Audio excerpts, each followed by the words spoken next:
con mi edición doble del Guzmán de Alfarache. Yo decía, ¿quién será este hombre? José María Micó, ¿no? Ese nombre así como tan secreto, con esa tilde en la O. Y la edición impresionante de Cátedra que bueno, me inspiró, me guió y bueno, tenerte aquí pues es un gusto. Y gracias a vosotros por venir a estas cosas de la literatura, de la filología, ya cada vez de pequeñas tribus, pero muy fieles al conocimiento, porque de eso se trata este libro, de Dante a Borges en Acantilado, como todo lo que publica el Acantilado, pues que es, ¿cómo te lo diría?, de esas obritas de las que uno no quiere desprenderse cuando uno hace el donoso escrutinio a los Cervantes y empieza a meter libros en cajas y a mandarlas por ahí o dejarlas por ahí también. Acantilado siempre se salva.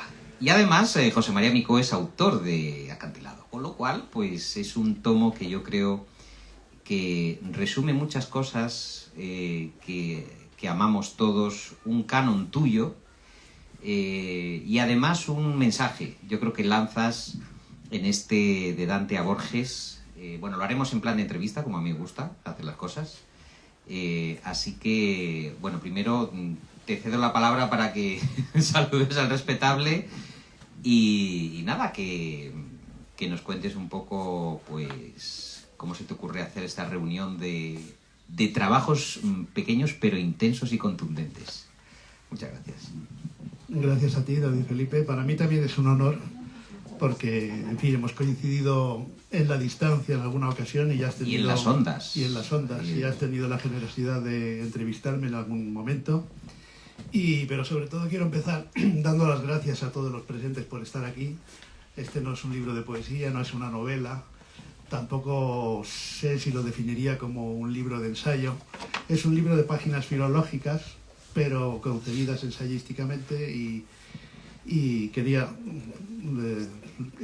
la frase la acabaré después, porque lo que quería era efectivamente dar las gracias a todos los que estáis aquí presentes y a Lola Larumbe en particular, a la librería Rafael Alberti, porque yo he venido, bueno, aunque no vivía en Madrid hasta hace un tiempo, que soy medio madrileño, y ahora vamos y venimos prácticamente todas las semanas o cada 15 días. Se refiere a Marta y Micó. Marta y Micó, sí. Marta pues yo venía aquí de público y tuve la ocasión de presentar un par de libros, por ejemplo La poesía de Narcisco Madira, hace ya un tiempo, en la que participé como traductor, pero en realidad es un momento incluso extraño para mí, porque desde que se presentó la comedia a finales del 2018, luego publiqué mi poesía reunida, que anda también por ahí, Primeras Voluntades, pero es uno de esos libros malditos de la pandemia, salió en marzo del 2020 y ya ni se hicieron presentaciones, ni hubo entrevistas, ni nada, porque todo el mundo se ocupó, todos nosotros nos ocupamos de otra cosa bien distinta. De manera que me hace muchísima ilusión volver aquí, esta vez presentando un libro mío que, si fuese el escrutinio cervantino, se salvaría por ser el último. Quizá, no, que la Madís se salva por ser el primero, y este, en cierto modo, es el último de mis libros de este tipo, creo. No se puede decir de una manera definitiva, pero yo lo he concebido como un libro, en cierto modo, de despedida, de reunión, de reunión de mi canon personal, de despedida de una vida filológica. Yo era muy jovencito cuando publiqué el Guzmán de Alfarache. Era el verano lo entregué en el verano del 86, invierno del 86, salió en el 87. Yo tenía 25 años cuando salió el Guzmán. Y había publicado algunas de esas cosas que ahora se llaman en revistas de referencia y todas esas cosas de la actividad filológica, y el año que viene hará 40 años que di mi primera clase universitaria, de manera que para mí este libro, además, que tiene alguna novedad y algún estudio antiguo, incluso algún estudio antiguo que nunca había publicado pero que he recuperado ahora, representa un poco la quinta esencia de mi actividad de profesor de literatura, y en cierto modo también de divulgador de literatura, porque un buen profesor debe ser, ante todo, un buen divulgador de literatura. Y aunque en la carrera no nos hablaron ni de Dante ni de Borges, son los dos nombres que a mí me convirtieron en lector. Cuando yo era adolescente teníamos un profesor de instituto que era un borgiano empedernido, y ahí todos nos pusimos a leer a Borges y yo me convertí en devoto de su poesía a los 17, 18 años. Y a los 19 leí El infierno en italiano en una edición que me regalaron y no entendí nada. Entendí el título y alguna cosa más, y el primer verso, pero me fascinó esa música que yo encontraba en los versos de Dante, y allí decidí que cuando fuese mayor haría todo lo posible para prepararme y aprender esa lengua tan maravillosa lo mejor posible. He hecho en estos 40 años otras traducciones que yo pienso que son casi preparatorias también, y cuando me sentí con fuerzas traduje la comedia, sin pensar ni siquiera en el centenario que se avecindaba. En cualquier caso, este libro es un poco la esencia de mi vida de profesor, y un par de cosas que estaban publicadas, muchísimas notas y muchísima bibliografía que aquí he quitado, ¿no? Porque he querido que fuese también una conversación con el lector, ver cuáles son esos 4 libros, dicho exageradamente, ¿no? Porque ahí el capítulo del Lazarillo empieza diciendo: la vida son 4 días y la literatura 4 libros, ¿no? Es evidente que la vida no son 4 días, ¿no? Y la literatura tampoco son 4 libros, son muchos más, ¿no? Pero los clásicos son esos libros que nos fascinan en un momento determinado por razones que no siempre son lógicas, nos exigen tiempo de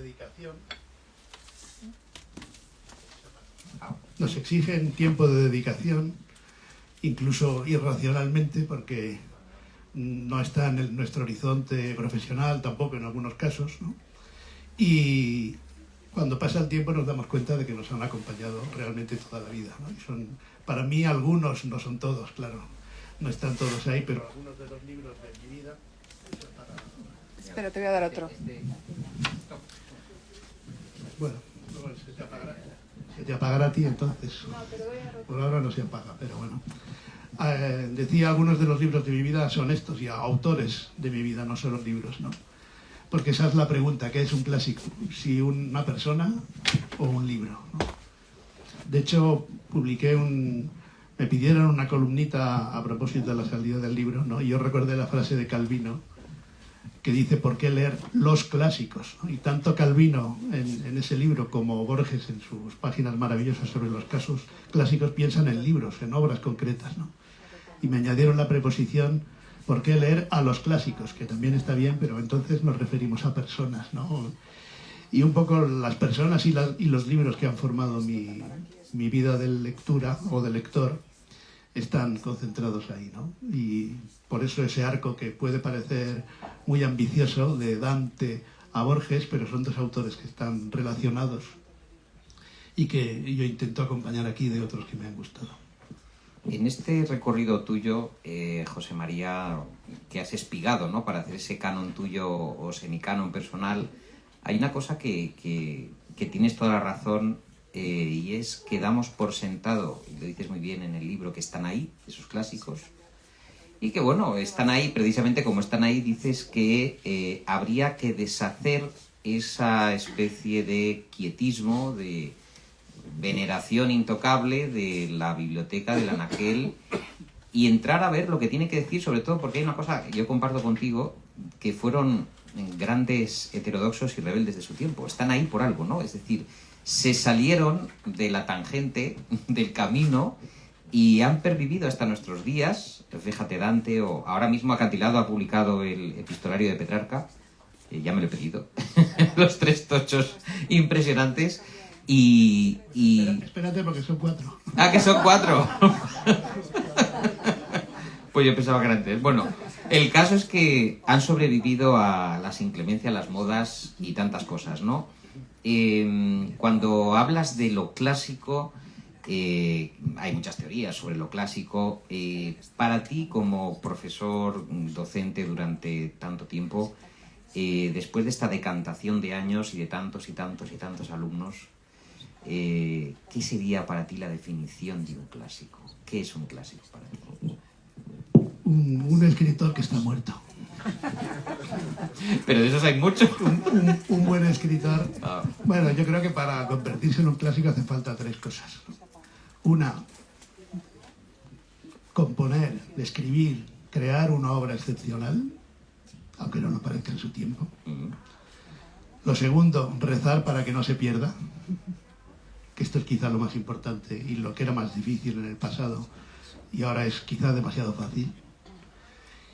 Rezar para que no se pierda y luego morirse, ¿no? Porque yo creo que no hay clásicos vivos, no existen los clásicos vivos, porque para ser un clásico se necesita una decantación del tiempo, ¿no? Dices, son clásicos porque son de otra clase. Sí, ese es un párrafo que escribí, lo escribí para Cervantes en una antología que publicó Austral con motivo del centenario y que me parece que está descatalogada porque era un libro de centenario. Luego ese mismo párrafo lo usé como primer párrafo del prólogo de mi traducción de la comedia y luego lo quité de esos 2 lugares para ponerlo aquí como primeras líneas, ¿no? Y en cierto modo es la declaración de eso que tú me decías al principio y creo que es el gran equívoco, ¿no? Muchas veces los clásicos del pasado eran hombres del sistema, por decirlo así, ¿no? Por ejemplo, Virgilio, ¿no? Era un hombre del sistema, pero lo que escribió estaba fuera del sistema en el sentido de que no era una cosa esperable ni por su calidad, sí lo podía ser por el tema o por otras razones, ¿no? De manera que los historiadores de la literatura, que a veces explicamos la literatura de una manera, digamos, acumulativa o comparada con otras, ¿no? Creamos, pues eso, grandes movimientos, grandes escuelas, grandes tradiciones, grandes géneros, ¿no? Y eso va uniformando un poco a los autores, ¿no? Se mezclan churras con merinas y esto, en cierto modo, también Petrarca era lo que vio con los que escribían en latín, con los autores latinos, y que había que desbrozar un poco el panorama, que es lo que hace el tiempo en realidad. Y por tanto corremos el riesgo de pensar que están ahí porque, bueno, Cervantes, el padre de la novela moderna, ¿no? Shakespeare, el teatro isabelino, ¿no? Homero, la épica clásica, ¿no? Que sí, es así, son representantes de eso, pero no están ahí por ser representantes de eso, sino porque detrás de su obra o con su obra hay unos rasgos de excepcionalidad que nadie más, ¿no? alcanzó en su tiempo y por tanto son obras que están fuera del sistema en principio para volver al sistema de algún modo y por eso decía yo aquí que a los grandes autores y textos clásicos que constituyen lo que suele llamarse el canon literario los perjudica un equívoco que conviene deshacer. Nos parece que están ahí en su limbo porque contienen la esencia y alcanzaron la excelencia en la representación de las líneas de fuerza de la historia, la cultura y el pensamiento de su época. Damos por hecho que son característicos de una lengua, o de una nación, o de un tiempo histórico, o de un estilo artístico, o de una institución literaria como pueden ser los grandes géneros. Pero lo cierto es que no los define su representatividad y están ahí porque no se parecen a sus contemporáneos y porque transgredieron las normas, superaron las teorías e hicieron algo que nadie más hizo. Y bueno, y termino ahí diciendo eso que tú has recordado. La tradición literaria no es una exposición de modelos, sino una reunión de excepciones y extravagancias. Son clásicos porque son de otra clase, ¿no? Y al menos algunos de estos autores, unos muy importantes, otros han pasado a la historia solo por un texto prácticamente, como Manrique con sus coplas, ¿no? Son excepcionales por razones diferentes y los he querido reunir ahí. Has mencionado a Jorge Manrique, como no, Dante, su gran pasión, junto a Marta. Petrarca, Ariosto, el Lazarillo, Cervantes. Por cierto, el otro día vimos el Orlando Furioso en la ópera, Händel, maravillosa. Qué fuerza, madre mía. Gracián, Rubén Darío, Borges, y luego te vas a otras cuestiones. Dices que pasiones que aunque no tengan protagonismo en los epígrafes, pero que están, ¿no?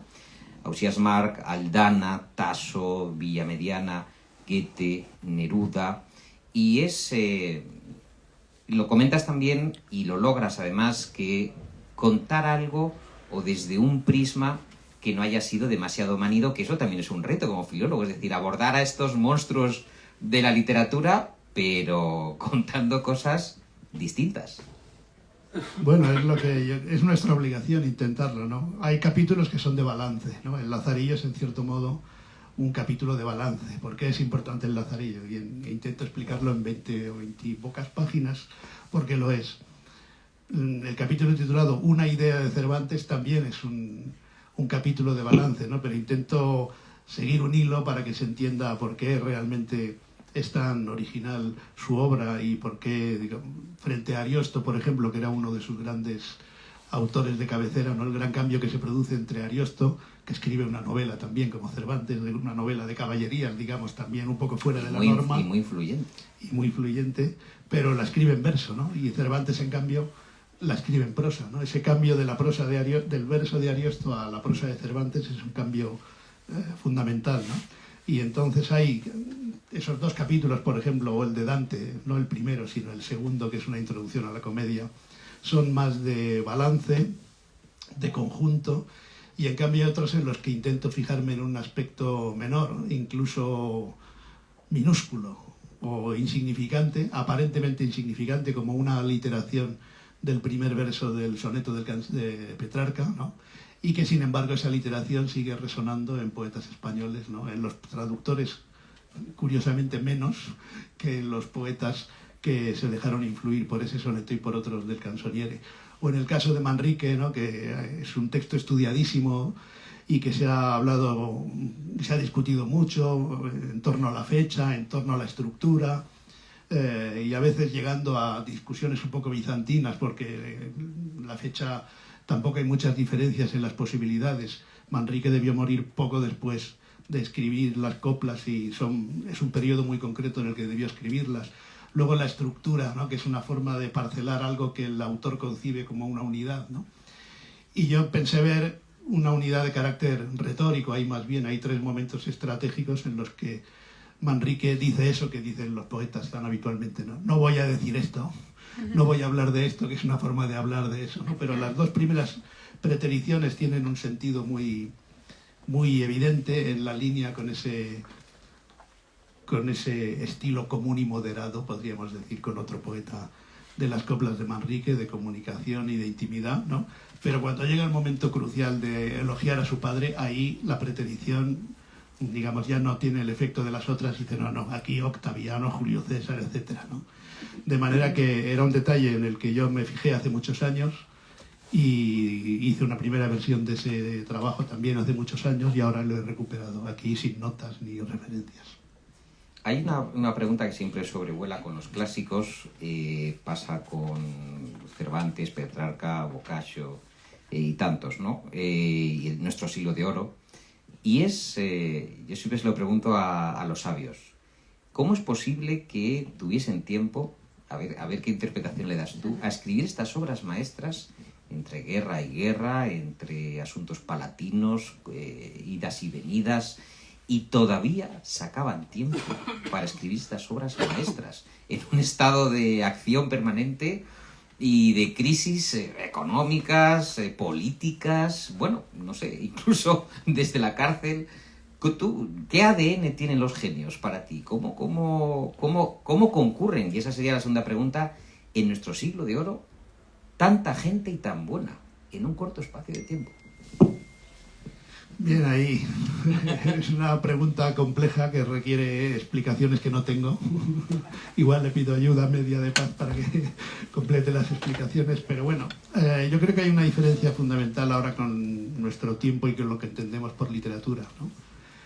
Digamos, para mí una cuestión fundamental, no lo hacían por obligación, no lo hacían para ganar dinero, a veces lo hacían, digamos, por una cuestión de representatividad social, pero muchas veces lo entendían como una vocación personal, como algo que querían hacer, o incluso como un juego de ingenio, un juego de intelecto. Góngora seguramente era uno de ellos, que tenía esa cabeza prodigiosa y por tanto la escritura es un juego y desde luego todo lo contrario de una profesión, ¿no?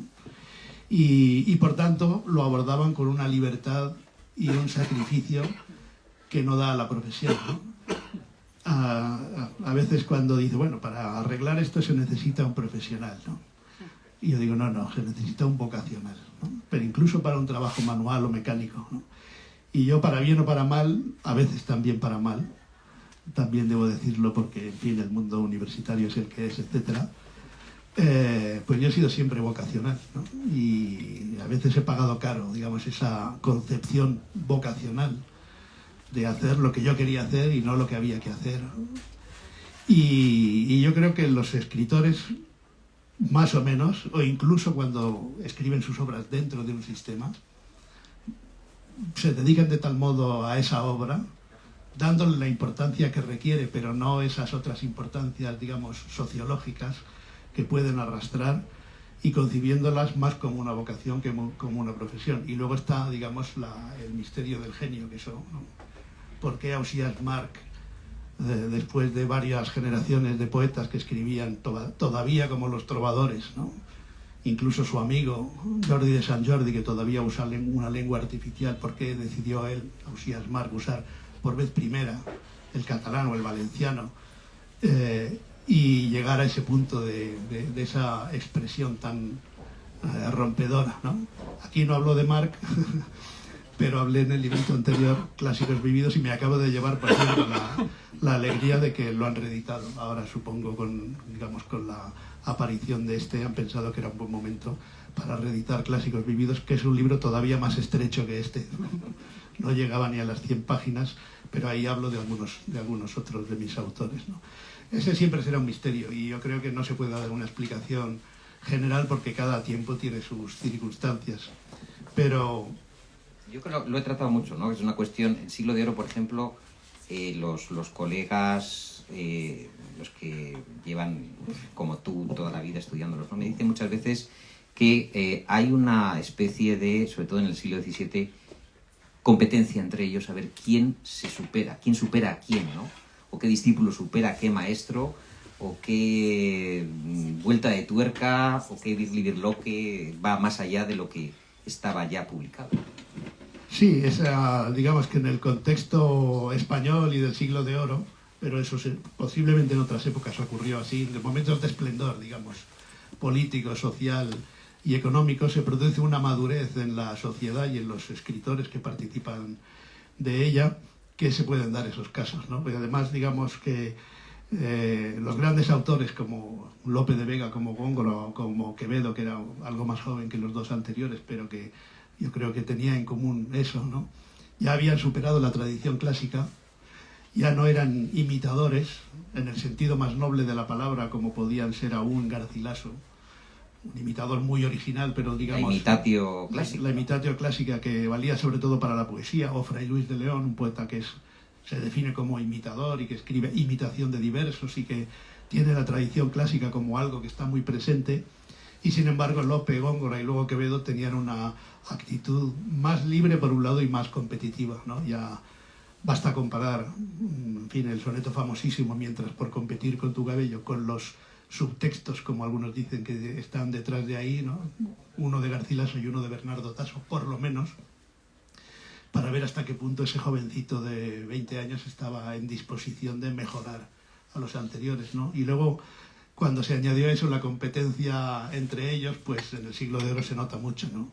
Lope de Vega, por ejemplo, vio muy bien que Cervantes representaba un peligro para él en la prosa, a pesar de que era un viejo cascado de una generación anterior y había fracasado en la poesía y en el teatro, y vio muy bien que Góngora era el peligro en la poesía, ¿no? Y eso Lope lo vio muy bien, y usó sus armas contra uno y contra el otro en distintos momentos, ¿no? Luego hay una parte, la vocación hispanoamericana tuya, en Borges sobre todo, y luego una afirmación que haces, y es que dices que 100 años de soledad tal vez sea el último libro clásico de nuestra literatura. ¿Así lo ves? Bueno, había que poner una frase más de o sea, además, es verdad que yo estaba en México en ese momento. A mí, yo tengo una relación muy especial con México porque tampoco es que haya ido mucho. Creo que han sido 6 o 7 veces, pero sumadas es prácticamente medio año de mi vida. Pero no solo eso, sino que de esas 7 veces, 4 o 5, tengo que hacer la cuenta, he cumplido años allí. porque he ido siempre por la misma época y mi cumpleaños es el 31 de octubre. O sea, y además son días especiales para estar en México. Me habían invitado a la Fundación de las Letras Mexicanas a dar unas charlas y yo estaba exactamente en la habitación, ¿no? Algunas de las charlas se grabaron en la habitación en la que Gabriel García Márquez escribió Cien años de soledad. De manera que no podía no mencionarlo. Pero por otro lado, sí que creo que hay algo de verdad en eso, en el sentido que digo ahí, los que estamos vivos ahora, no sé, si preguntásemos a muchos no sé lo que saldría, ¿no? Pero García Márquez escribió una obra excepcional, tuvo suerte y no se perdió, y además está muerto. De manera que cumple las condiciones del clásico, y posiblemente, si pensamos en libros más que en autores, quizás sea el último gran libro que se pueda considerar un clásico de la lengua española, ¿no? Quizá con clásicos españoles discutiríamos más si una novela u otra, o si un autor u otro, ¿no? Pero en el caso quizá de este itinerario de Dante a Borges, Borges plantea el problema de que es un clásico él como persona, pero ¿qué libro de Borges consideraríamos clásico, ¿no? Sus obras completas quizá sería lo adecuado, ¿no? Pero Cien años de soledad cumple, ¿no? Y quizá no todos estaríamos de acuerdo en eso, pero cumple esas condiciones y además para mí era una mención obligada en esas circunstancias. Dices, Dante somos todos, y muy impactado como estuviste tú, como estuvimos todos por la pandemia, la primavera de 2020, y dices que lo que Dante y Virgilio ven al cruzar las murallas de la capital del infierno y entrar en el sexto círculo es una gran extensión de sepulcros. En tiempos de incertidumbre, las fotografías madrileñas parecían una performance posmoderna del juicio final y eran, a su manera, una cita de Dante. Porque la comedia, y aquí es donde viene la propuesta de José María, es una obra medieval cargada de futuro. En los 7 siglos que nos separan de la muerte de su autor, se ha copiado, comentado, impreso, ilustrado, traducido innumerables veces, pero si hoy se publicase como novedad en una colección de narrativa, bastaría conjuntar 2 palabras que están a la par para asignarle la mejor estrategia promocional: autoficción y distopía, que son los 2 ingredientes que lo convierten en un libro vendible. Tu punto de vista de sabio, ¿tú cómo crees que afectó a la creación, yo creo que incluso a la percepción de la realidad, aquel dichoso bicho que vino de Oriente y que diezmó a la población y que nos hizo a todos estremecernos en nuestras casas? Sí, es algo difícil incluso de recordar, ¿no? Ayer anoche veníamos en el tren y teníamos delante a un chico que estornudó exactamente 15 veces seguidas, con un estornudo muy extraño y muy seco. Y yo recuerdo cuando pasé el COVID también en agosto de hace 2 años, me parece que fue, o 3. Ya no te acuerdas. Ya ni me acuerdo si fueron, ya no recuerdo si fue el 21, creo que debió ser. Sí, el 21, hace 2 años. Yo pillé el bicho en las Navidades de 2020. Pues yo empecé el COVID así como ese chico que teníamos en el tren, ¿no? Y ya no sabía si preocuparme, si no preocuparme. Nadie llevaba mascarilla, pero bueno, sería un catarro normal, ¿no? Pero lo cierto es que de esas situaciones salió el Decamerón de Boccaccio, por ejemplo, ¿no? Muchos siglos atrás, y es cierto, aunque esas páginas mías fueron, digamos, unas páginas más ligeras que las del segundo capítulo, que son una introducción a la comedia de Dante, y se publicaron en un periódico, sí es cierto que en cuanto yo vi esos ataúdes llegando a Madrid, ¿no? Recordé inmediatamente la ilustración de Botticelli, ¿no? que era muy parecida a lo que se veía en ese momento, ¿no? De modo que son épocas de las que nos olvidamos demasiado deprisa, que dan muchos frutos negativos y algún fruto positivo, pero deberíamos recordar que como especie o como colectividad, ¿no? Estamos sometidos a cosas que no controlamos, ¿no? Y si encima las que controlamos las usamos mal, ¿no? Pues la cosa puede acabar siendo un desastre, pero no me voy a poner aquí muy negativo porque no se trata de eso. Siempre nos quedarán Dante y Borges, ¿no? Que hay que pensar que seguirán resistiendo el paso de los tiempos y de las epidemias y las pestes y las enfermedades y las guerras, ¿no?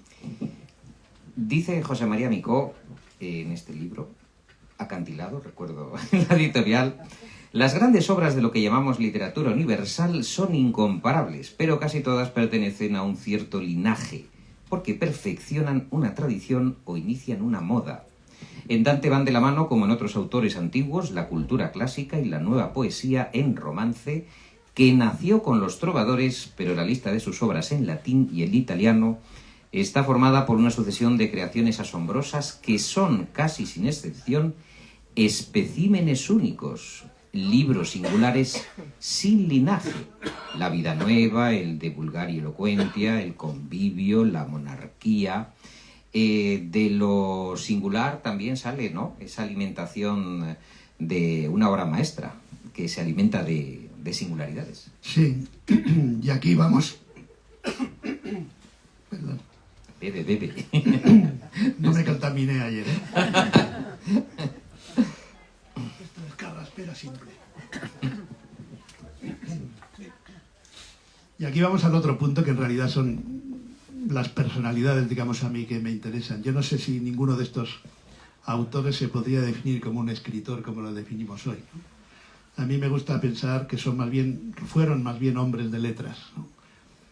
Y esta idea de un hombre de letras que tiene una obra de conjunto y que tiene muchos proyectos en la vida que ni siquiera termina, como le pasó a Dante, pero que tiene una obsesión con la obra que va a ser la obra de su vida y la acaba escribiendo, un poco con la ayuda del destino también, porque si se muere 15 días antes ya posiblemente no hubiéramos tenido el paraíso, por lo menos. Es algo que siempre me ha asombrado, ¿no? Esas figuras, ¿no? Sor Juana Inés de la Cruz, ¿no? Que haya salido una escritora como esa también en las circunstancias, ¿no? Aunque formase parte del sistema en buena medida, pero el sistema no dio otra figura como Sor Juana Inés de la Cruz. Y el caso de Dante es ejemplar en ese sentido.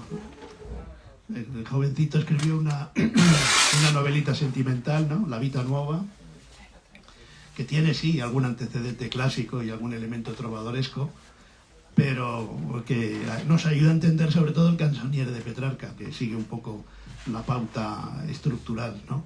Y por tanto se adelanta en buena medida a su tiempo y no se puede decir que siga un linaje, ¿no? Lo mismo que La Monarquía, ¿no? Un gran trabajo político para su tiempo, o el de Vulgaria y Elocuentia, el primer tratado que se ocupa sobre el estilo de la lengua vulgar y tampoco lo terminó, o el Convivio, una especie de libro autoexegético comentando sus propias canciones y tampoco lo terminó, ¿no? De manera que son en realidad esas grandes personalidades literarias las que acaban conformando una obra que hace que los tengamos en cuenta aquí. Pero es la combinación de las dos. Muchos fracasos no, obras no terminadas, porque también habría que discutir hasta qué punto una obra no terminada es un fracaso, ¿no? Y volvemos a las soledades de Góngora, por ejemplo, ¿no? Y una idea de escribir la gran obra de su vida, ¿no? Para la que siempre hay tiempo, y si no que se la pregunten a Cervantes, ¿no? Se puede escribir a una edad ya provecta o avanzada, ¿no? De manera que nunca se sabe, siempre hay un elemento azaroso, pero estos grandes escritores se han planteado también la reflexión sobre la literatura, la relación con la literatura del pasado, la voluntad de incidir en la literatura del presente, no en términos sociológicos, sino posiblemente en términos personales y estéticos, ¿no? De manera que luego ahí se tienen que acumular pues las lecturas de los románticos ingleses, ¿no? De Cervantes o de Calderón, para que se perfeccione esa idea del clásico. Pero ellos hicieron lo que pudieron para dejarnos una obra inolvidable. Hay una cosa que me gusta mucho cuando hablas de los clásicos, y es ahora que se llevan, hace algunos años que se llevan los manuales de autoayuda, autoconocimiento, incluso los grandes empresarios, pues tú lo sabes muy bien, que el oráculo manual, Baltasar Gracián, el héroe, el discreto, todo ese mundo, Maquiavelo, ¿no? El príncipe, se convierten en libros muy modernos por los mensajes que llevan. Y hay una cosa que dices, y es que la comedia es una novela en verso, un poema que nos habla del saber y del vivir, de la vida mortal y de la vida eterna a través de una ficción autobiográfica que ha acabado consiguiendo dimensión universal. Y dices, es la fábula ideal para dar un sentido grandioso a nuestras pequeñas vidas, una cartografía del más allá tan imaginaria como eficaz. traza el mejor mapa antiguo de un territorio invariable que es la condición humana. Leyendo la Divina Comedia de Dante, tú has llegado a algunas conclusiones sobre la condición humana o tu propia condición que tú crees que si no lo hubieras leído no hubieras llegado a ese conocimiento. Sí, yo creo que me he reconocido como humano, no solo en la Divina Comedia, también en el Quijote, ¿no? Creo que nos sucede a todos, nos reconocemos como humanos, aunque no hable exactamente de eso. Pero aparecen personajes que tienen nuestros defectos, sobre todo nuestros defectos, quizá alguna de nuestras virtudes también, ¿no? Pero nos vemos reflejados en ellos, ¿no? Y por eso vuelvo a lo que no te he contestado antes, pero que provocativamente dije en esa colaboración, en ese texto breve sobre la comedia, ¿no? Porque hoy parece que todo es autoficción y es el género casi prácticamente general, el principal, ¿no? La narrativa se ha convertido en una especie de formas distintas de autoficción, ¿no? Y eso ni siquiera lo inventó Dante, ¿no? Pero la gran obra de autoficción, que no hay que olvidar, es la comedia, ¿no? Se inventa una ficción, pero que protagoniza él es autor y personaje, es algo que no hizo Virgilio con la Eneida, por ejemplo, ¿no? De manera que ahí hay un cambio radical con su maestro, ¿no? Y distopía también porque en realidad habla del futuro que nos espera. Nosotros no sabemos qué futuro nos espera, pero nuestras culturas han creado una especie de esperanza o desesperanza sobre ese futuro, sin recordar que en realidad los personajes de esa comedia o de esa tragedia somos nosotros, ¿no? Y por tanto, si hay algo que no cambia, bueno, como era aquello de Einstein que decía que solo hay una cosa no más difícil ¿no? que era la estupidez humana, que era imposible de desintegrar, ¿no? Yo creo que hay una cosa que es desgraciadamente invariable, aunque haya mucha diferencia entre un escritor que con mucha dificultad y teniéndolo casi todo en la cabeza escribe la comedia y un influencer de hoy, ¿no? Hay muchísima diferencia, pero seguimos siendo personas de un género que tiene todavía los mismos defectos que tenía hace miles de años, ¿no? Y los autores que han sabido plasmarlos, para bien o para mal, nos siguen dando lecciones, ¿no? Y yo, por tanto, me he reconocido como lector. O para mí la literatura es que es aquel conjunto de textos que produce algo parecido a una emoción, a una conmoción, a un reconocimiento, ¿no? Y si no, no tendría tampoco mucho sentido leer cosas en las que no nos reconocemos o de las cuales no aprendemos.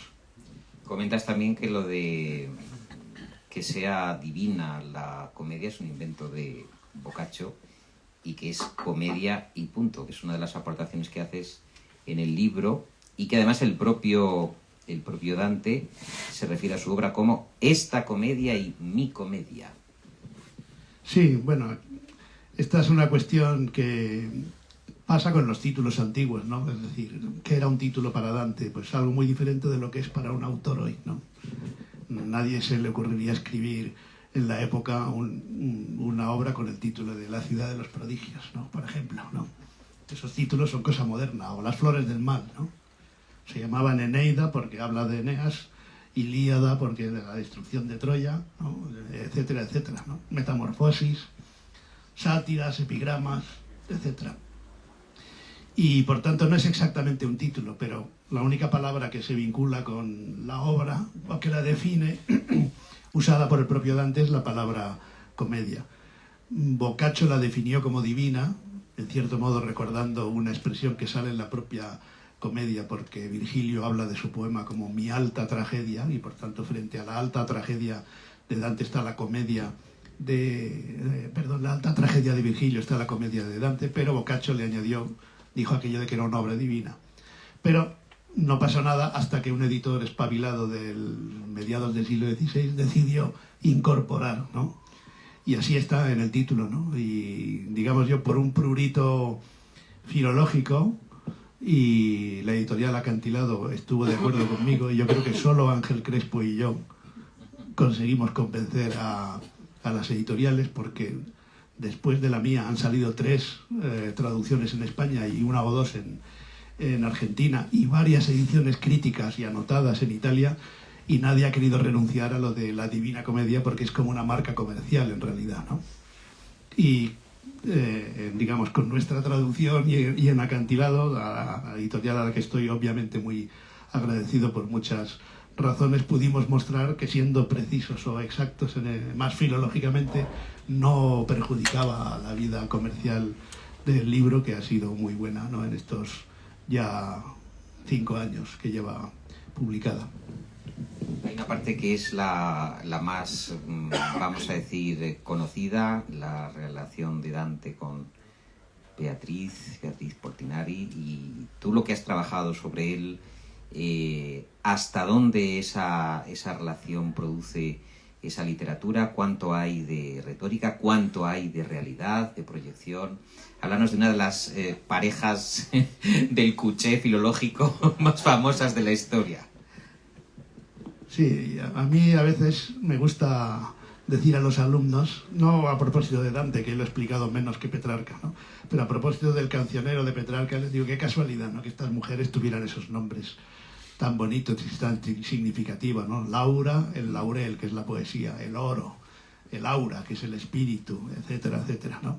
Beatriz, la beatitud, la belleza, etcétera, ¿no? El mismo Dante dice, todos la llamaban Beatriz sin saber siquiera cómo se llamaba, ¿no? En el primer párrafo o el segundo de la vida nueva, ¿no? Y que, les digo a veces en broma, es más difícil enamorarse de una Francisca o de una Ramona o Marcela. Bueno, Marcela tiene ya alguna posibilidad. Tiene su aquel, ¿no? Marcela, sí, mar y cielo, por lo menos, ¿no? Pero, y por tanto, hay una parte de mistificación, ¿no? Tanto en la Beatriz de Dante como en la Laura de Petrarca, que fueron mujeres reales, ¿no? Pero si uno tiene que enamorarse platónicamente de una mujer, mejor que tenga también un nombre como ese, ¿no? Luego se casan con otras mujeres, o no se casan, como el caso de Petrarca, pero tienen hijos con otras mujeres, ¿no?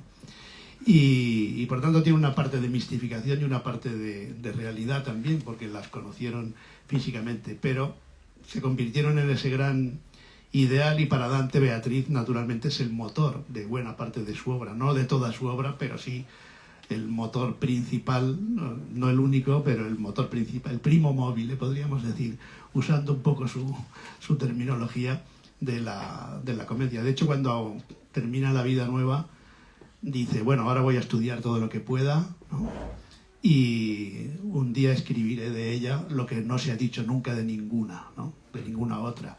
No dice expresamente Beatriz, algunos piensan que es la sabiduría, y de hecho Dante se dedicó a estudiar en las escuelas monásticas filosofía en los años siguientes, pero evidentemente estaba pensando ya en esa gran obra en la que Beatriz tendría un papel tan importante como el que tiene. Pero no es tampoco el destino, porque Dante sigue avanzando después de Beatriz y va todavía más arriba, ¿no?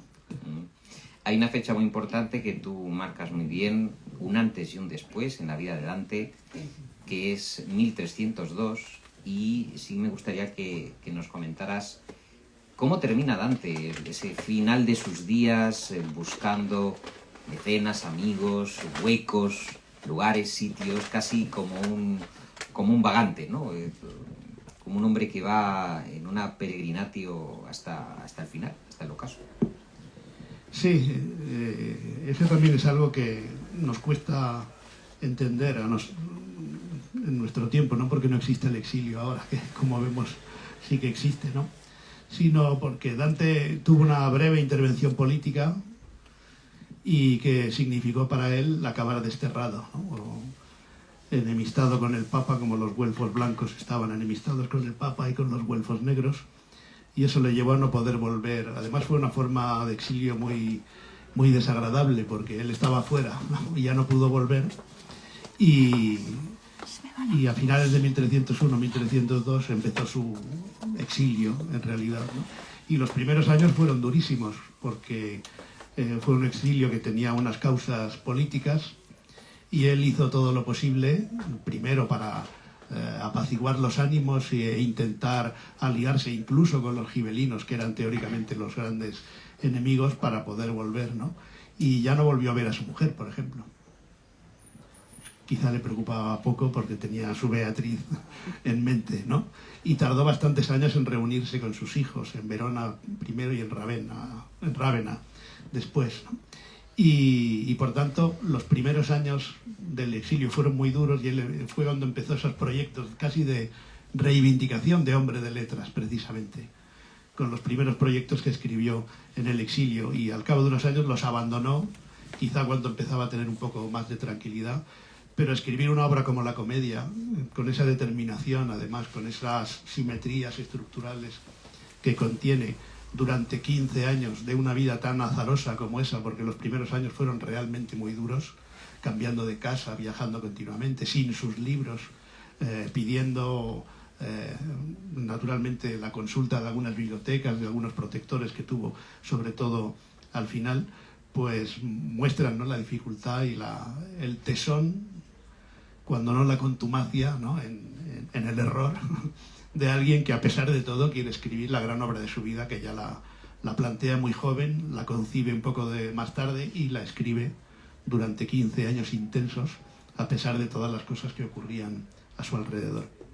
Destacas también en el libro un tema que es poco estudiado o no tan estudiado como los autores con nombres y apellidos, que es la poesía de cancionero, la poesía cancioneril, su gran influencia en toda la literatura europea. Yo creo que tú estás muy alineado en ese paneuropeísmo filológico muy atractivo, ¿no?, de grandes movimientos literarios, y hablas de Petrarca, hablas de Quevedo. ¿Cómo influyó el cancionero en los grandes genios de la literatura? Y a mí me hubiera gustado tuve la suerte de fundar la Facultad de Humanidades, ¿no?, que es algo que me hizo ilusión porque, digamos, recuperaba un poco la vieja idea de filosofía y letras, ¿no? Me parece que he dicho antes que estudiamos solo literatura española cuando hicimos la carrera de filología hispánica, ¿no? Y por tanto faltaba ese panorama. Y luego en Italia, cuya tradición académica conozco muy bien, ¿no?, y se estudia la filología romanza con intensidad, yo creía que mi campo, bueno, lo sigo creyendo ahora, porque ahora estoy con Torquato Tasso, yo estaba convencido de que mi campo era una especie de filología románica alargada o prolongada a los siglos, al humanismo, al Renacimiento, al Barroco, porque realmente es en esa dimensión europea donde tiene sentido Góngora, Ariosto, Tasso, Quevedo incluso, ¿no? Quevedo y sus viajes a Italia. Y sus viajes, ¿no? Entonces pensar que no tiene ningún interés leer a los italianos de la época es un error, ¿no? A los italianos particularmente hay que conocerlos lo mejor posible. Y el caso de Petrarca yo creo que es ejemplar para toda Europa, ¿no? De hecho, antes del Cancionero no existían libros de poesía como los concebimos hoy, ¿no? He mencionado las flores del mal, ¿no?, por ejemplo, ¿no? Pero antes de Baudelaire no hay libros, no hay tantos libros que puedan decirse un libro conjunto de poesía unitario con un sentido distinto, por ejemplo, de las poesías reunidas o recopiladas de los trovadores, ¿no? Hay cancioneros individuales de los trovadores, pero son eso, poesía reunida en cierto modo, ¿no?, como hay cancioneros individuales o colectivos o regionales después, ¿no? Pero Petrarca se inventó un libro, se inventó el libro moderno de poesía, un libro que tenía un sentido en sí mismo, que con un número de composiciones que acabó teniendo también un sentido, con un proceso de redacción que abarcó toda la vida, y lo último que pensó, o lo que menos le preocupaba, era precisamente ponerle un título, ¿no? Si lo hubiera puesto, no sé, Las alas de Laura o algo así, ¿no?, quizá tendríamos el primer título moderno, pero lo que tenemos es el primer libro moderno de poesía, y luego influyó muchísimo, ¿no? Aunque no todos los poetas que siguieron a Petrarca, no todos los petrarquistas escribieron cancioneros tan estructurados ni tan coherentes desde el punto de vista, por ejemplo, religioso, porque Quevedo o Lope lo que hicieron fue disociar estos dos elementos, ¿no? Pero el Cancionero es un libro de amor que termina, digamos, como la Comedia de Dante también, con un final religioso, de conversión, etcétera, ¿no? Pero desde el punto de vista de cancionero amoroso estructurado, fue un modelo que repitieron, imitaron, siguieron en el mejor sentido de todos estos verbos, ¿no?, los poetas europeos en fin, de Inglaterra, de Francia, de Polonia, ¿no? Hay un poeta interesante que se llama Kochanowski, que escribió tanto en latín como en polaco, ¿no? Y ahí Petrarca también es importante para él, ¿no? Y por tanto tenemos casi todo el siglo XVI, buena parte del XVII, ¿no?, e incluso los cancioneros alternativos, como podrían ser los sonetos de Shakespeare, ¿no? Siguen en buena medida esa tradición y tienen una condición más unitaria quizá que otros cancioneros de otros tiempos, ¿no?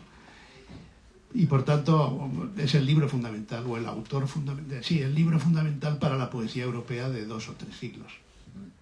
Ahora creo que queda esta semana para poder ver en el Teatro de la Comedia, la Compañía Nacional de Teatro Clásico, La Joven, La discreta enamorada, de Lope de Vega, que me parece que es el domingo cuando se acaba.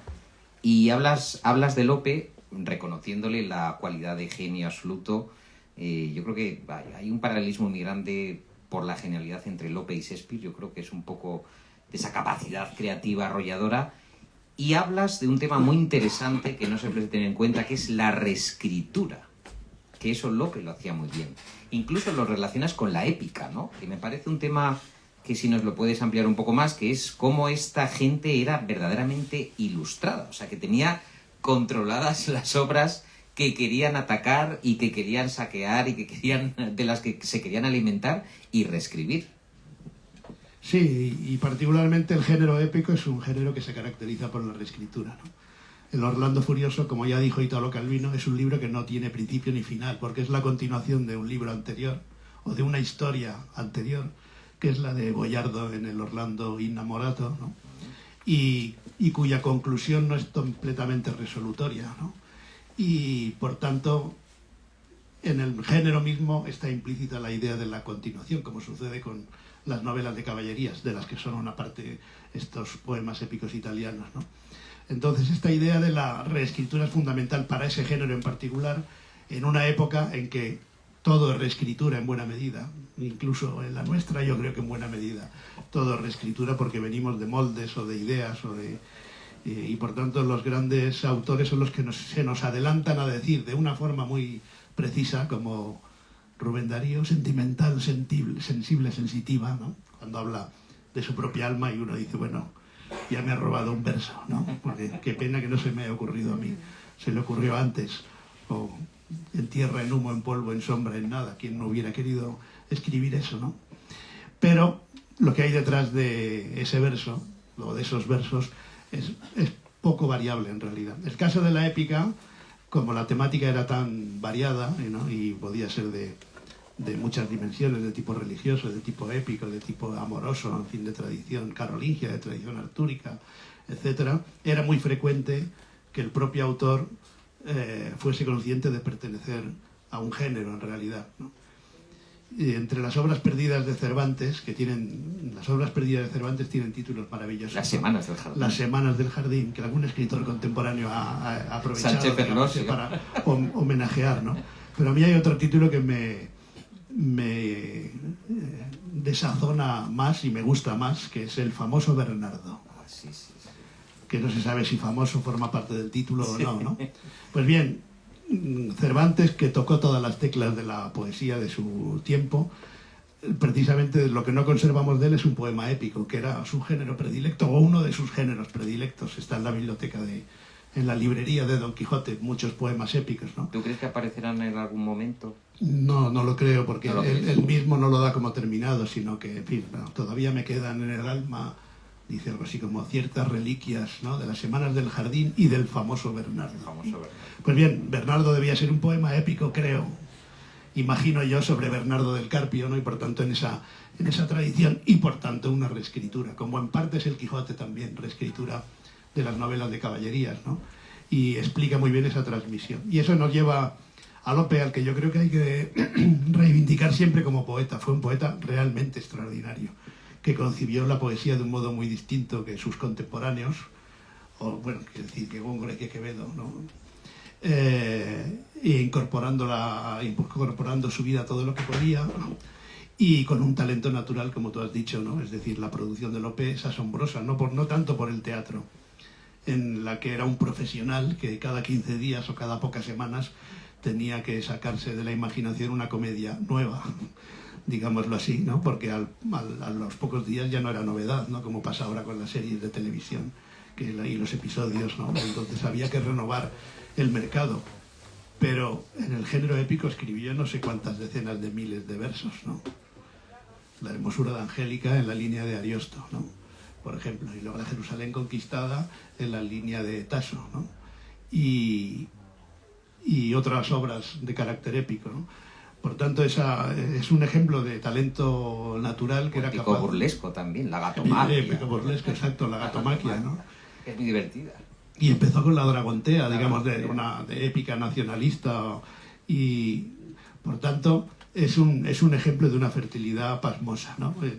Tiene esos dos puntos de, digamos, de rencillas o de envidia o de competencia con Cervantes y Góngora, por lo que hemos dicho, pero su obra lírica es extraordinaria, ¿no? Y quizá La rima sacra sea uno de los pocos libros de poesía religiosa que se puede leer todavía hoy de la literatura española, ¿no? Y bueno, las novelas a Marcia Leonardo y tantas otras cosas. Y entonces yo dedico, digamos, es el capítulo más académico quizá del libro, a repasar la obra épica de Lope de Vega. Es también de balance sobre ese aspecto concreto, no tanto de la figura de Lope, sino de su obra épica, que es muy variada y que cuando yo lo escribí prácticamente no se podía leer ninguno de esos grandes poemas, y en los últimos años pues han salido La Dragontea y algunas más, ¿no? Y bueno, la última pregunta antes de dejar que el respetable, tu club de fans te interpele. Está en el debate el tema del libro impreso en papel, cómo ha ganado la batalla al avance anunciado en esa predicción del señorío absoluto del libro digital. Parece que no, los editores no venden libros digitales, venden libros en papel. ¿Y qué es para ti el libro impreso en comparación con el libro digital, con la copia digital? ¿Qué aporta el papel desde Gutenberg y sus competidores y aledaños hasta el siglo XXI? ¿Qué futuro le auguras al papel? ¿Será ya un objeto de lujo de unos pocos o no? ¿O el libro seguirá siendo el gran amigo de todos? ¿Cómo lo ves? Yo creo que el libro resistirá, será el gran amigo de todos. Es un invento imbatible, creo yo, mientras haya posibilidad de seguir fabricando papel, ¿no? Si no, volveremos al pergamino, cosa que no sería mala. Al incesto, que diría Humberto Eco, ¿no? Y así los libros serían quizá... todos estos años de siglos de imprenta han hecho que el libro sea un objeto ya, digamos, de consumo tan cotidiano, que ha perdido un poco la dignidad formal y tipográfica que tenía en sus inicios, ¿no? En sus inicios, quiero decir, cuando un libro se vendía mucho, como el Quijote, ¿no? Pues se necesitaban varias imprentas de media Europa trabajando simultáneamente, ¿no? Y de ahí que la cuestión de los derechos de autor fuese tan complicada, ¿no? Pero en fin, las tiradas estaban limitadas, se necesitaban 3 meses para imprimir un libro como el Quijote, ¿no? Y ahora se le da un botón y una imprenta grande, al día siguiente o a los 2 días tienes 150.000 ejemplares del Premio Planeta de turno, ¿no? En Amberes había un foco de impresión, ¿verdad? Sí. Entonces son mundos distintos, pero yo, por ejemplo, creo que el libro digital tiene su utilidad. Para alguien que, como yo, me paso muchas horas en los trenes. De hecho, buena parte de la traducción de La Jerusalén liberada la he hecho en los trenes y en el tren. Y eso ha podido ser porque en mi iPad llevo toda la literatura universal, buena parte de la griega, de la latina, llevo diccionarios italianos, diccionarios latinos, diccionarios castellanos, del español. Es decir, llevo allí mi biblioteca. Eso es lo que no podía hacer Dante. Yo creo que el gran cambio entre la época de Dante y la nuestra es esa. Que si a mí yo mañana me tengo que quedar en el exilio, ¿no? Con el iPad llevo toda mi biblioteca, en realidad. Pero otra cosa es leer, ¿no? Y desde ese punto de vista, la posesión del libro físico, no tanto el hecho de leer, sino la posesión del objeto, creo que no cambiará, porque hay un elemento de placer físico y de fetichismo también, ¿no? Y de olor, ¿no? Que te das un pelotazo ahí de olor, sí, de papel y de tinta. Cuando los te libros, quedas colocadísimo. Cuando son nuevos, sobre todo, ¿no? Y enseguida se percibe a distancia, ¿no? Entonces yo no creo que convivirán porque tienen funciones diferentes. Por lo menos para mí personalmente tienen funciones y características diferentes, ¿no? Yo podría Hubo un momento en que decidí regalar mis libros a la biblioteca de mi universidad, que es una universidad joven, y yo no iba nunca a la biblioteca porque los libros que necesitaba los tenía en mi casa, ¿no? Y entonces hace ya algunos años decidí regalarla a la universidad y ahora por lo menos la usan los estudiantes también, ¿no? Pero yo me he quedado las obras completas, los libros que físicamente me gustan, ¿no? Y me sigo comprando libros, pero ya no como los que me compraba entonces. Y algunas cosas las tengo en el iPad o en el teléfono, ¿no? Aunque el tamaño de las casas últimamente conjura contra las bibliotecas. Tiene Ernesto Caballero una obra que ha estrenado que es Ortega, donde habla precisamente de eso, ¿no? Del libro, los libros y el espacio del hombre moderno, que no favorece precisamente, ¿no? las bibliotecas, como la de Umberto Eco en el documental que vimos, la biblioteca que tenía este hombre prodigiosa y que sus hijos pues han donado a Bolonia y ¿cuál era la otra? Florencia creo que era, ¿no? Y ha salido volando, o sea, ya no hay biblioteca Umberto Eco, está, pues, y el piso de Umberto Eco pues alquilado, o sea que adiós, ¿no? Sí, bueno, está el caso de Alberto Mangel o Manguel, que no sé, le tengo que preguntar un día si es Mangel o Manguel, porque no sé.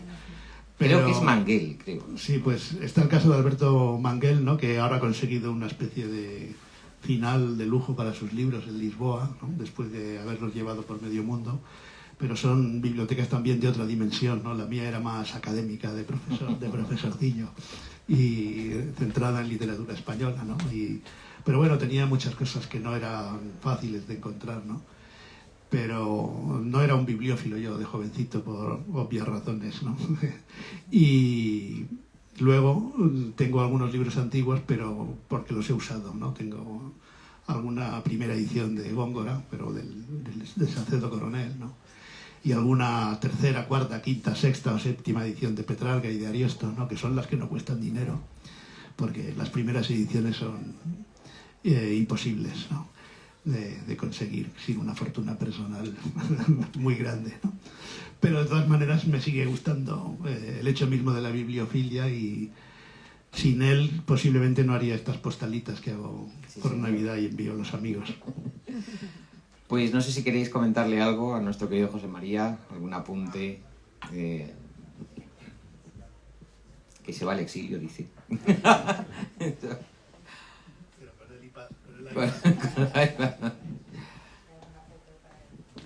¿No? Bueno.